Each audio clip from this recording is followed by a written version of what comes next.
apparently I did not learn anything from Subterrors because, man, when Vendreads were revealed, I was pretty hyped. I'll be honest. They did everything that I wanted out of an archetype. They can play pre-preparation of Right, which is one of my favorite cards ever, and they're zombies, and I love zombies so much. And I don't think that they're super powerful right now, but I do think that more so than Subterrors and even Spirals, that the Vendread cards that we have right now are very clearly um, foreshadowing some better releases, and they're meant to work with the future releases as well, which I think is really cool. I kind of talk about that as I go along, but I think it's like fun. I think this is a fun casual deck to play. If you're just looking for something to play at locals, and it's not like we really have any like big events for about a month or so now, so there's not really any reason to play test something serious. But I've had a lot of fun with this deck, and I want to show the deck profile because I don't know, I think they're pretty good. No, I will not be showing FAs because I think that archetype is like trash right now. But Vendreads at least have some sort of win condition. So to start off with, we do have 3 of the Ritual guy. Sort of talking about that pointing towards future releases thing. The cool part about this guy is that when he goes to the graveyard, he doesn't just search like Vendread Origin. He searches any ritual spell. Now you could do some sort of wonky things by playing this in other ritual decks. But I think that's just like, I think what's going to happen is that Vendreads are going to get every set 1 ritual spell and then 1 ritual monster. Because if you look at the ritual spell as well, it can be used to ritual summon any Vendread ritual monster. And then it has Slayer in the text to make sure that you can search with pre-preparation of rights. Which isn't relevant for right now because this is the only ritual monster you can summon. But I think later on we'll get to a point where you're just like ritual summoning every turn with like a whole bunch of different guys, sort of similar to like Necros. Anyway, though, this guy by himself isn't super strong. He's just sort of like, you can use Vendread Origin to summon her from the grave as a 1-for-1, 2400 beater, and then his banishing effect triggers the Sharanuis, which is kind of cool. But definitely got to play 3 of him. And one of the cool things you do this is send it to the grave with Unizombie, and then activate Origin or bring it from the grave. So, because you don't have to properly summon him, because Origin does the ritual summoning for you. We're playing 2 of the Hound Horde, and just 1 of the Revenant. So I think that these cards, I don't know, it's weird. Hound Horde clearly has the better revival effect, where Revenant clearly has the better bonus ritual effect. And I think it was done on purpose to not give both of those things to one of them. But I think as it stands right now, I mean, honestly, Hound Horde's bonus effect is pretty relevant. You can hit Barrage, you can hit Diagram, you can hit all of the Dragonic like spell and trap cards, the True Draco cards, I mean, and that's really good, and especially because it just like it's a free +1 every turn. Both of these really are. But with Hound Horde, you can actually summon him from the grave by yourself, or by itself, I should say. And with Revenants, you have to like bring him back with Mizuki or normal summon him. Neither of which are like super good, but I do want to play 1 just because reviving with Mizuki when you like can do that is really good. Because then when you, I mean, if you make this guy with both of these bonus effects, he's like pretty impossible to deal with. Because the, I mean, just on your first turn, you can get rid of a back row and a monster. And then when your opponent's turn rolls around, you can do the same thing. So you get rid of 4 cards in like 2 turns. And he also can't be destroyed because you have the Origin engraved, and that's just really good. But anyway, for now, just those 3. Because I mean, they don't really like do anything on the field. They just require to be used as like ritual materials. We're playing 3 Shiranui Solitaire, really powerful card, especially because no one's playing like Ash anymore, so it's really good. And then 1 Shiranui Spirit Master, which is sort of just like a debris dragon. The important part here is that you want to play both of these because if you have both of them in grave and you can activate the ritual spell, you can actually get rid of both of these, summon the ritual guy, and then use Spirit Master to pop a card, and then Solitaire to bring back the Spirit Master, which is, I think, a pretty neat play. And yeah, I mean, there's good zombie cards. We also are playing 3 Mizuki. That's pretty obvious. You can bring back properly summoned Slayers, but I think the real reason I'm playing this is just to bring back like Unizombie and stuff. And you can recycle it with like Omega and cool things like that. So Mizuki is really good. Also, he's an Earth for Mrs. Radiant, if that ever comes up. It sometimes does. I don't know. Just occasionally, you just like can have Mizuki on board with another Earth, make a Link monster. 2 Unizombie. It's kind of a brick. I mean, you want to draw like Solitaire more because you want Solitaire in the graveyard to banish. But it is cool. So you can do like some neat stuff. If you have like Unizombie and then Slayer and then like the ritual spell, one thing you can do is you can like ditch the Slayer, or sorry, you can like ditch any like the Hound Horde from the deck, and then ditch the Slayer in hand to summon the Hound Horde back to the field. And then you can use the ritual spell to get rid of the Hound Horde and the Unizombie to summon the ritual guy. That's kind of neat. There's like some other sort of relevant stuff with it, but yeah, Unizombie is like obviously a really good card, so I like it. And I almost want to play Reoccurring Nightmare in this deck, and I think if they get more 0 defense dark monsters, like I might consider it like really heavily, because already you can like add these guys back, and if the other rituals have 0 defense in their dark monsters, then Reoccurring Nightmare could be like a crazy good card. We have 2 Fairy Tale Snow. The deck isn't like, it's not a 60 card deck. It's not really focused on like grass or anything. But you certainly want this card in Grave. It's just not like super consistent, and 3 was like really clogging for me, because you only really want 1 in rotation, because we don't have a ton of milling effects. We just have a few.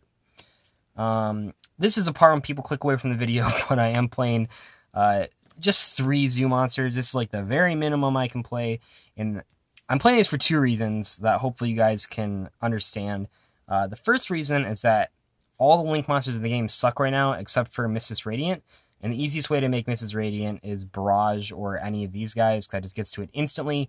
But the more important thing is that these cards have a really cool combo with Brilliant Fusion by sending Lazuli and Hiroko to the grave. So if you have Barrage and Brilliant Fusion, that gets you to the Bujin combo, where you make Kagasuchi to mill 5, and then use Hiroko to upgrade the Kagasuchi into an Amaterasu, which then just is like a whole bunch of shenanigans. And you basically have to, if you want to do that combo, you have to play some Beast Warriors. So you have to play these guys, but they're fine. It's mainly for like the Mrs. Radiant. You very rarely end on a Dryden unless you have like no other combo cards. And but in most cases, you're just using that to get to a Link summon, and I'm okay with that. I think you're allowed to play cards that are in the game. You know what I'm saying?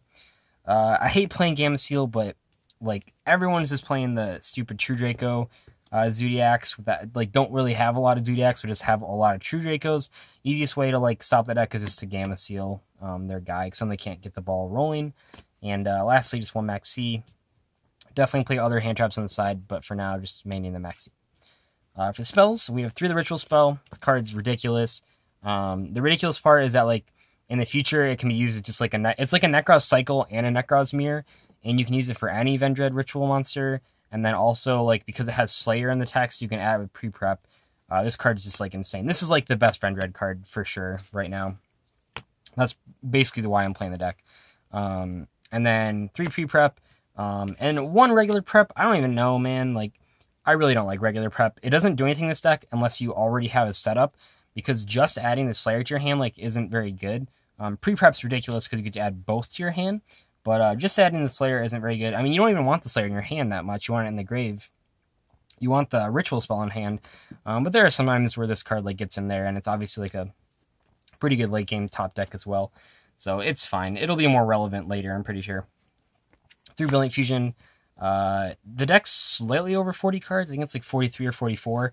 So you usually won't draw the Garnets. And it's really only Lazuli, because if you draw the Hiroko, you still have like other light monsters you can send. Pretty sure. Maybe not. Did I like screw up? I guess you don't have other light monsters to send.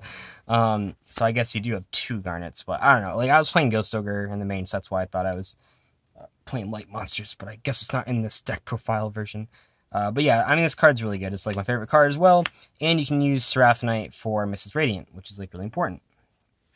3 Barrage, not really anything to explain there. But like I said, if you open Barrage Brilliant, that is just like the best. That's like the Wombo combo.